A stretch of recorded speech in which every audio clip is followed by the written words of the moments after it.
ఇవాళ ఖమ్మం పట్టణంలో మరి పొద్దున్న నుండి కొనసాగినటువంటి సంయుక్త ఆందోళన ఏదైతే ఉందో తెలంగాణ జాగృతి, ఎస్సీ ఎస్టీ బీసీ జేఏసీ, అట్లానే ధర్మ సమాజ్ పార్టీ విశారదన్ గారు అందరం కలిసి చేసినటువంటి ఆందోళన ఏదైతే ఉందో ఇప్పటి వరకు ఈ అంశం పట్ల ఏ పార్టీలు కానీ ఏ సంస్థలు కానీ ఈ స్థాయిలో ఈ అంశాన్ని చెప్పలేకపోయినాయని మేము బలంగా నమ్మడం జరుగుతుంది. ప్రత్యేకించి ఆ ప్రజల యొక్క సమస్యలను, వాళ్ళ ఆకాంక్షలను రాష్ట్ర స్థాయిలో వినిపించగలిగినామని మేము బలంగా నమ్ముతున్నాం. ఈ అంశాన్ని వదిలిపెట్టేది లేదు. రకరకాల పోరాట రూపాల్లో ఖచ్చితంగా ఇది పరిష్కారం అయ్యేంత వరకు కూడా పనిచేస్తామని చెప్పి అక్కడ భూ నిర్వాసితులు ఎవరైతే ఉన్నారో వారికి మేము విశ్వాసం కల్పిస్తా ఉన్నాం. ప్రధానంగా చెప్పేది ఒకటే, ఎక్కడైతే వాళ్ళ ఇల్లు పగలగొట్టారో, ఎక్కడైతే వాళ్ళ ఇల్లు కూలగొట్టారో అక్కడే మళ్ళీ వాళ్ళకు పట్టా ఇవ్వాలి, ఇల్లు ఇవ్వాలి.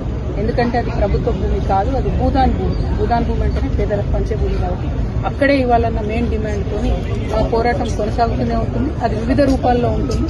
దానికి సంబంధించి మీకు ఫ్యూచర్లో మేము కార్యాచరణ చెప్తూ వెళ్తాం. Thank you. జై తెలంగాణ.